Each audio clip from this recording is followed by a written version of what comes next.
I'm not keen on, a couple of weeks of intense activity. I mean, it's got to be sustained activity. That takes number and resources.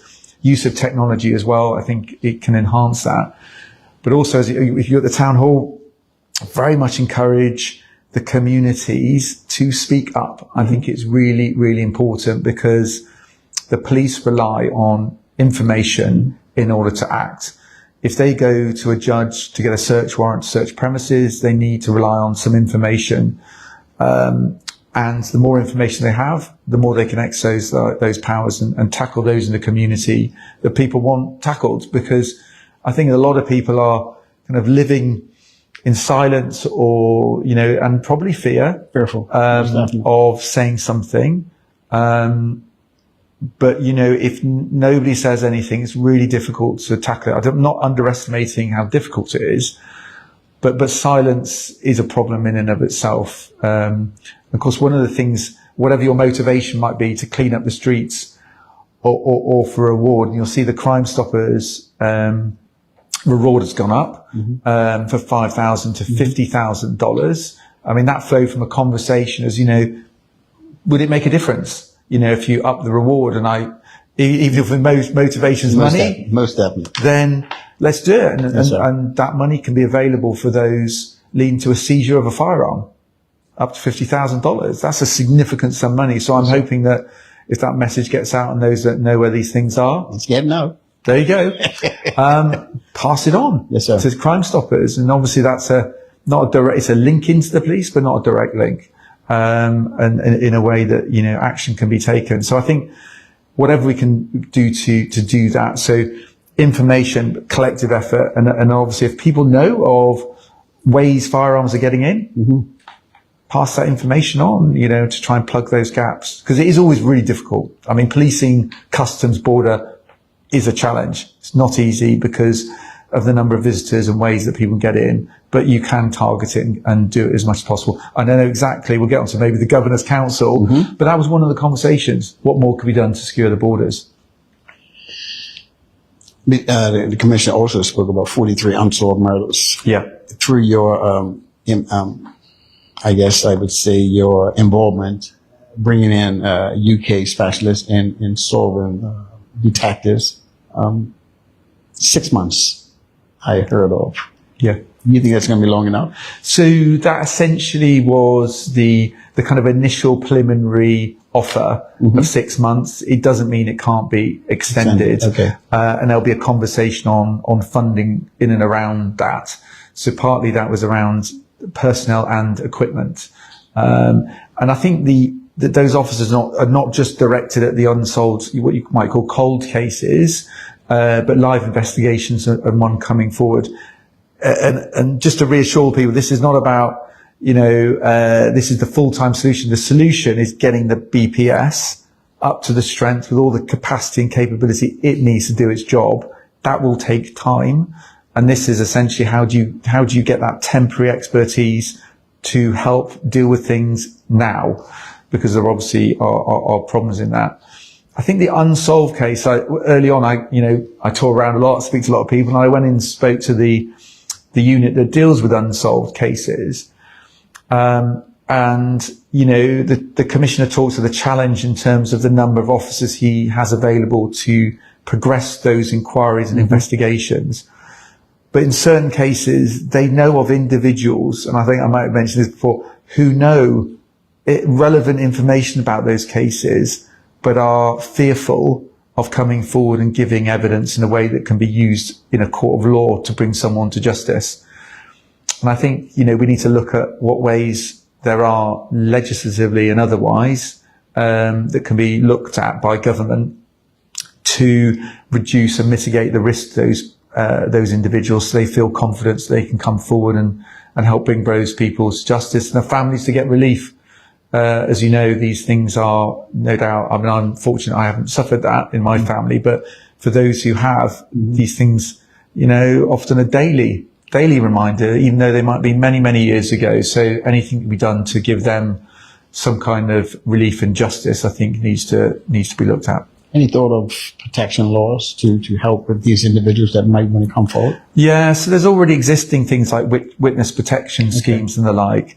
The thing I've kind of asked about whether it can be looked at is some kind of witness anonymity orders, whereby they have got lots of precedents elsewhere, but it gives judicially authorized, this is not for the prosecutor or the defense, but judges can also, provide some measures in proceedings to protect identities of witnesses so they can feel they can give evidence freely, in court, under special circumstances if they're genuinely fearful for their lives and health or them or their families, so they can allow them to give evidence. And obviously the court can look at how that can be done safely while protecting fair trial rights as well. I think it can be done, and it's worth looking at. The Governor's Council. Councillor, you brought a network of individuals. Tell us what is the primary objective of the Governor's Council? Sure. So, it's a constitutional mechanism that it recognises that there's certain responsibilities for the governor: police, internal security, external affairs, and defence. And when those matters, would benefit from conversations with government in a more formal sense. Obviously we do talk about these things. The governor can bring a council together at his or her own instigation or at the request of the premier. And then essentially the premier's in there with up to 2 or 3 ministers, and then others can be brought along for the purpose of what the discussion is. So we had the premier and several ministers, commissioner of the police, director of public prosecution, deputy commissioner, and the collector of customs. And there were two meetings we've had so far, specifically on gun and gang violence, and able to be led by the operational briefings from those 3 authorities, for information sharing, but more importantly, direction about, if there are issues, what can be done about those. Some might be for those authorities to be given a direction on in terms of a steer or support. Others might be about resourcing, and you've heard the Premier being very clear, the resources will be made available as necessary to deal with the problem. So kind of resources are not the problem here in terms of supporting those agencies, subject obviously to those measures thereafter being the right things to do.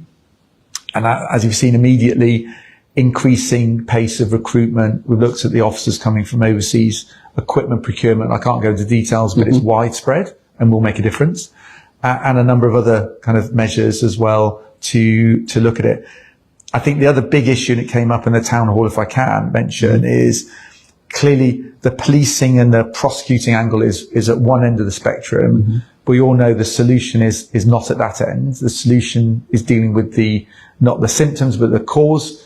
And that's about looking at how do you prevent individuals that are moving into this violence from, giving them choices and leading them away from it. And I thought the town hall was really good at hearing some of the ideas some programs that might have been used in the past and others to try and do that. So I think that's where the community can contribute suggestions on how best to do that together. Economics is part of, or lack of, for a lot of individuals, our young black men, that are challenged with able to find employment. How do you think we might fix that? Yeah, it's a problem, right? There is wealth inequality here. Everyone can see that. It's not a kind of, it's it's not doubted. And you have that in many societies as well. And of course, those generating wealth for the economy are really important, because without that wealth being generated into the economy of the country, where's the money coming from to pay the police and the other things that you need to deal with the problem? So it's about, you need to encourage business and others to generate wealth and have economic well-being. So that's a good thing. It's not a bad thing. But quite right, the other end is, how do you bring everyone along in that journey, and particularly those who feel disenfranchised or that's not for them or others? And that's a challenge. And I think partly this is, we're all born at a stage where some people have great opportunities and networks and family that can help them on that journey. Others don't. And how do you help them realize there are alternatives? There is opportunities that for their livelihood in the future they just may not have even thought of, and encouraging them to make those choices. And that's about, supporting families, supporting schools, giving people vision. Now, you heard some of the comments at the town hall about vision, seeing what, the talent and the potential that they have, so that they make good choices and supporting them in those choices. And that in itself is possible, because the numbers you're talking about when you come to Bermuda, you're not looking at a multi-million size population, right? The numbers is small. Yes. So if you're going to look at solutions, you'd want a population this size. It's all possible with the right level of approach and, with agencies working together, ideas for these programs. Was it the ASHE program? I'd not heard of that before. That was great. These things, do they work? Can they be reinvented? Don't know. It's for others to look at in some ways. But I think that's the type of thing, is how do you do that? And one size won't fit all. So I recognize that, apprenticeship schemes can be brilliant. If people don't, fulfill their diploma and qualifications, how do you help them later on when they make choices to break that path? And again, I think the correctional facilities for those that have been incarcerated, go through Westgate and others, is the rehabilitation working? Because, used to. We need to have more programs that help violent offenders class, anger management classes. Yeah. These things help individuals to think first before you exactly. And I think that's people, you talk about, you need, lock these people up, yes, it's punitive, it's a deterrent, but they are going to be released at some point. That's right. And it's good to try and get them in a state when these individuals are given every opportunity not to go back to what they just left beforehand, but to make good choices. Yes, sir. And that takes support and help. And actually I visited, all the facilities, including Westgate. And you saw that, I think there's an appetite from most of the inmates to engage in those programs. And frankly, those that do it and support going to prison do it, take my hat off to them. It's not easy work. Whether you're running the kind of carpentry shop or, the mechanic shop or these other programs, it's a difficult environment. So, commend people who do that. But it's really, really important work. So thank you to those people who are doing it. It's not easy. My last question. Sure. We are on the clock, and the governor is extremely busy. A think tank. Any thought or consideration for a think tank? Bringing the brilliant minds under one umbrella. The young, the mature, the old, the police, or the other agencies. But our young people have to be involved. Those that are affiliated with some of this activity or no. Yeah. What's your thoughts? So, we mentioned the kind of, within the kind of violence area in terms of doing, So, the ministry's has got the national violence reduction strategy, and there are, for those who read it, there are, and I think it is, strategies goes is a pretty good one. And there are elements in there which lend itself to those type of engagements across the board. And however you label them, think tanks or engagement sessions, I think they're absolutely critical, because you do need to engage everyone in this. Some are very difficult to engage, but you've got to try. And I think there's, as I say, no monopoly on good ideas from, whether it's the police or others. So those working in youth groups who understand what's going on, so yes, I think any kind of opportunity to bring people together with a vision to make things better and address these areas, I'd say yes, absolutely go for it. And how that's organised, because I think conversations like this, discussions, but with action, get the ideas and then act on it. So it's not just a think piece or a talking shop. It is only useful if it's going to deliver something, right? Is that they come up with the good ideas and somebody's there and is going to take them forward. So that's what they're good if somebody's going to do something with them. I think what I'm trying to say is, wherever we go, let's not leave our young people out, because they are tomorrow. So I agree with you. And I think someone was mentioned about, you know, the videos they're watching, the music stuff, inciting it. And, you know, that's not what I watch, right? It's probably not you watch either, the kind of, unless you're doing research. So you've got to involve them to understand what is influencing their decisions and affecting their behavior. And that's probably them telling you, right?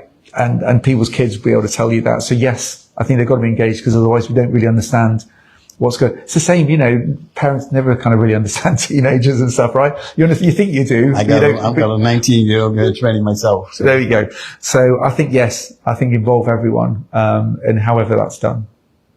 Your Excellency, Ms. Andrew Murdoch, I want to thank you for, as I said, my time is very much limited with the governor here today. I want to thank you for allowing me into your home and to sit down and have a discussion with you. And I'm looking for more of these discussions in the future. Thank you. No, pleasure. Thanks for asking. Yes, sir. Cheers. Thank you. Bless you. Cheers. We want to thank you for joining us. Stay tuned for other important conversations we will have. My name is Trevor Lindsay, and thank you.